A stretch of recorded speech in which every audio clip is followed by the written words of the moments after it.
በስመ አብ ወወልድ ወመንፈስ ቅዱስ አሐዱ አምላክ አሜን። በስመ አብ ወወልድ ወመንፈስ ቅዱስ አሐዱ አምላክ አሜን። በስመ አብ ወወልድ ወመንፈስ ቅዱስ አሐዱ አምላክ አሜን።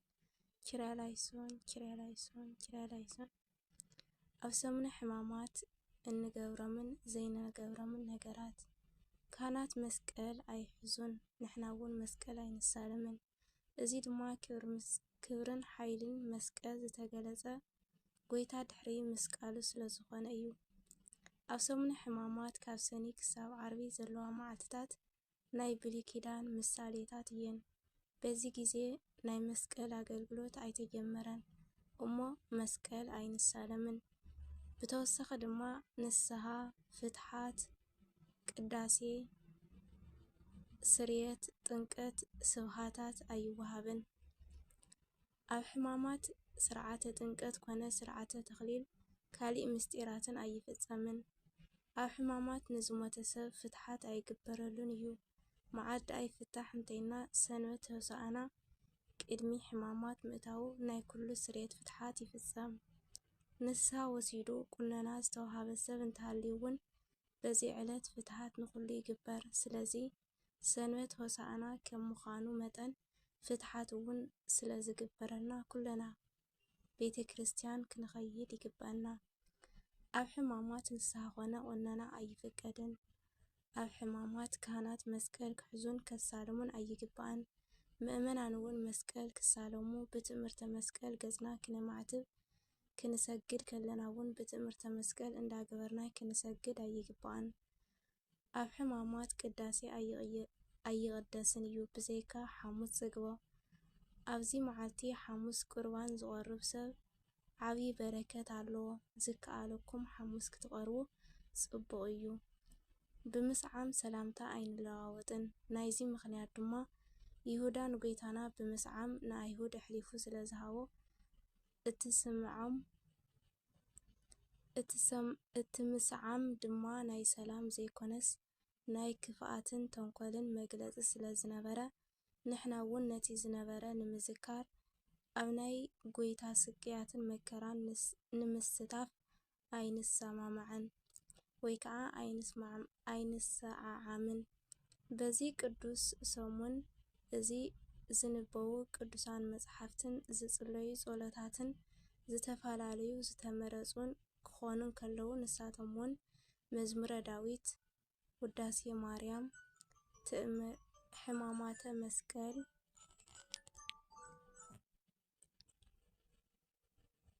ኣብ ሕማማት ክንጽልዮ ዝግበአና ጸሎት መዝሙር ዳዊት 150 ምስ ሃልየ ናይ ሰንበት፣ ውዳሴ ማርያም ምስ አንቀጸ ብርሃን ይወድስዋን። ናይ ሰሙን ሙሉእ ኣቕሚ እንተሃሊና ክነብጽሕ ይግባእ። ኣብ ቤተ ክርስቲያን ተኾይንና ድማ ምስ ኣቦታት መዝሙረ ዳዊትን ውዳሴ ማርያምን ክዕደሉ ከለዉ ክንዕደል ክንሕግዞም ንኽእል። ተወሳኺ ስለ ናይ ሕማማት ዝገልጹ መጽሓፍቲ ግብረ ሕማማት ክነንብብ ይከኣል። ዘይንበቡ ድርሳን መህየዊ፣ ናይ ቅዱሳን ገድልታት ድርሳናት ከምኡውን መልክዓ መልክዕ ወዘይመስልዎም ኣይድገሙን። ምኽንያቱ በዚ ሰሙን ናይ ቤተ ክርስቲያን ሙሉእ ኣገልግሎት ብዛዕባ ናይ ጌታና መድኃኒና ኢየሱስ ክርስቶስ ሕማሙን መንከርኡን ዝዝከረሉ ስለ ዝኾነ እዩ። ኣብ ሰሙነ ሕማማት ካብ ጾም 40 ብዝበለጸ ብጾም ስግደትን ጸሎትን ክነሕልፎ እምበር ድልየት ስጋና ዘጽግቡ ምግብታት ጓይላታት ኣይንገብርን። ክርስቶስ ምእንቲ ፍቕርና ስግኡ ተወዲኡ ኣዕጽምቱ ክሳብ ዝርአ ዝተገረፈልና ጊዜ እዩ እሞ ፍቕሩ እንዳሓሰብና ብጾምን ስግደትን እንውዕሎ እንሕልፎ እዋን እዩ። ከምቲ እንፈልጦ ዝስገድን ዘይስገድን መዓልትታት ድማ ቀዳም ሰንበት ሚካኤል 12፣ ማርያም 21፣ በዓለ ወልዲ 29 እዩ። ኣብ ሰሙነ ሕማማት ግና ዝኾነ ይኹን በዓል እንተኾነ ስግዳን ኣይቋረፅን። ሕማማት ካብ ኩለን በዓላት ዝበልጽ እዩ እሞ ኣብ ዓመት ውሽጢ ድማ ሓደ ጊዜ ዝመጽእ ሰሙን ብምዃኑ ብስግደት ነኽብሮ። ናይ ሰሙነ ሕማማት ስርዓት ጾም ካብቶም ዝሓለፉ ናይ ጾም 40 ሰሙናት ቁሩብ ፍልይ ዘበሎ ድማ ክሳዕ ከዋኽብቲ ሰማይ ዝመልኡ 7 ናይ ምሸት ንፀውም እቶም ዝከኣሉ ግና ኣብ መበል ካልኣይ መዓልቲ ምግቢ ይምገቡ። እዚ ማለት ድማ ሰኒ እንተዘይጠዓሙ ሰሉስ ዝበልዑ ድማ ክሳብ ምሸት ሐሙስ ብምጻም ይምገቡ። ካብ ሓሙስ ድማ ክሳብ ቀዳም ለይቲ ትንሳኤ ኣኽፍሎት ብምግባር ምጥላቕ በዓል ትንሳኤ የኽብሩ።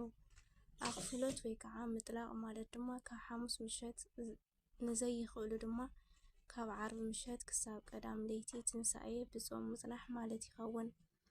ነዚ ዝጀመሩ ድማ እመቤትና ቅድስት ድንግል ማርያምን ቅዱስ ዮሐንስ ወንጌላውን ቅዱስ ያዕቆብን ጎይታና መድኃኒና ኢየሱስ ክርስቶስ ካብ ሞት ክሳብ ዝተስእ እኽሊ ኣይጠዓሙን ኣይንጥዕምን ኢሎም ስለ ዝጾሙ እዩ። ኣብ ጊዜ ጾም ከምኡውን ኣብ ሕማማት ካብ ስጋዊ ርክብ ክንኸልከል ይግባእ። ነዚ ነቶም ሰብ ሓዳር እዩ። እቶም ሓዳር ዘይንገበርና ድማ ክሳብ ብሕጋዊ ቃል ኪዳን ኣሲርና ንዓና ትመስል ዝመስል ንሕዝ ካብ ዝሙት ካብ ስጋዊ ርክብ ኩሉ ጊዜ ክንርሕቕ ይግባእ። ኣብ ሰሙን ሕማማት ብዙሕ ጸሎት ብዙሕ ስግደት እንዳገበርና ፍቓድ ናይ ስጋና ንቐትለሉ ካብ ኣምላኽና ምሕረት ንረኽበሉ ካብ ደዌ ስጋ ደዌ ነፍሲ ንፍወሰሉ ካብ እግዚአብሔር ጸጋ ንረኽበሉ ሰማያዊ ምስጢራት እንሪኤሉ ሱባኤ እዩ። ስለዚ ኩለና ክንጸውም ይግባእ። ብዘይካ ብኸቢድ ሕማም ኣብ ኣባት ነፍሶም ዝፈቐደሎም ተዘይኮይኖም ኩሉ ክጸውም ይግባእ። ኣብዚ ዘይጸውም ግና ልክዕ ከምቶም ዝሰቐልዎ ኣይሁድ ኣይፍለን። ኣብ ሰሙን ሕማማት ዝነበቡ ቅዱሳን መጻሕፍቲ ወንጌል በብመዓልቱ መዝሙረ ዳዊት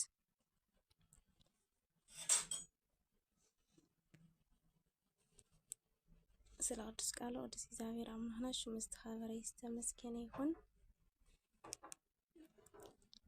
ሕማማት ዕለተ ሰኒ ኣብ ሰሙን ሕማማት ካብ ሰኒ ቀዳም ዘለዋ መዓልትታት ናይ ባዕለን ስያመን ትርጉምን ዘለወን እየን።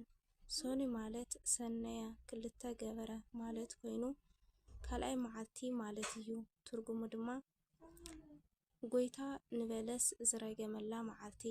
ጌታና መድኃኒና ኢየሱስ ክርስቶስ ብዕለተ ሰንበት አድጊ ተወጢሑ ናብ ቤተ መቕደስ ኢየሩሳሌም ብምእታው በዓለ ሆሳዕና ምስ ገበረ በቲ ዕለት እቲ ናብ ቢታንያ ተመሊሱ ሓደረ።